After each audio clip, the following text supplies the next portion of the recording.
Rated T for Teen.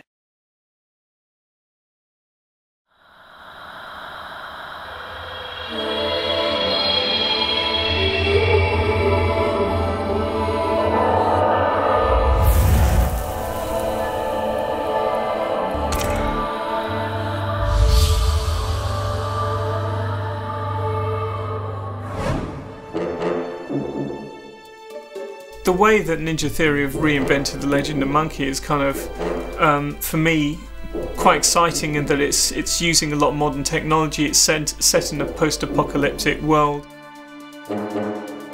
We're in Prague right now, and we've just come over here, just kind of working in Smečky Studios, which is a fantastic studio. It's actually my favourite sounding studio that I've worked in.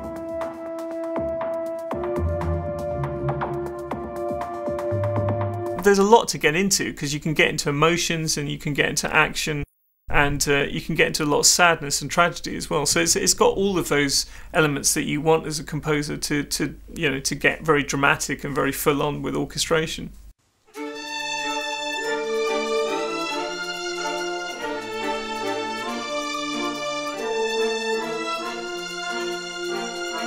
It kind of feels like there's a tribal language to it, which is still there. There's a lot of excitement, a lot of danger, a lot of threat, a lot of movement.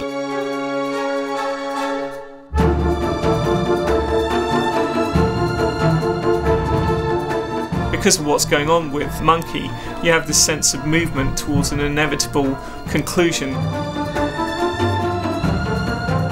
There's a sense of loss. He's lost a great deal, but he's a hardened soul. That's great. Really good. I'm impressed actually. Excellent. That was very good.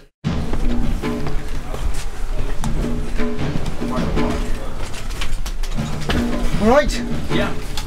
How's it sounding? I want to make sure that priorities 1, 2, 3 are okay and solid. I mean, look, if we end up not doing everything, that's kind of accounted for. I mean, I talked to Tom.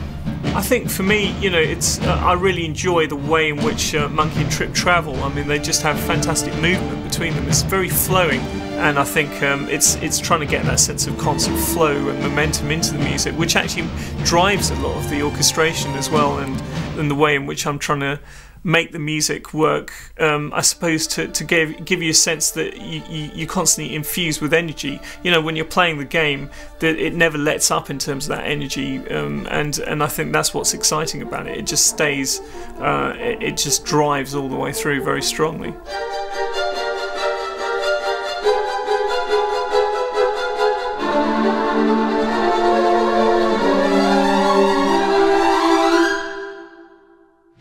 With me, I work very closely with Tom Colvin, and we both have a sense of the narrative of the overall game, but we pretty much work to the storyline. We're very used to looking at stuff and thinking, oh, that looks a bit wrong because of this, so we can be quite analytical and work out. But audio is very much more about the emotional, and we're not just talking about music. I mean, every element of audio is involved in pulling your emotions one way or another.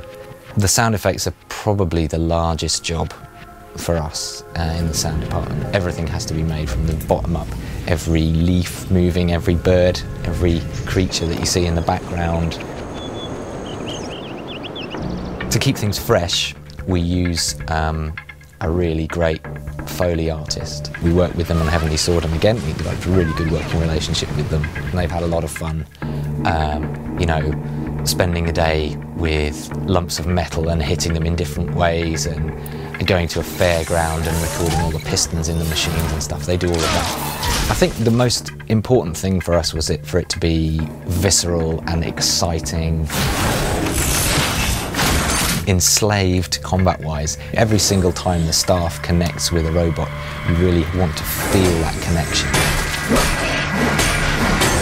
I mean, another thing was just getting under the skin of all the different robot characters. The Sea Dog, for example, I think we went through many different trial versions to get that sort of really nice, grinding, threatening sound as he's moving. Get back inside.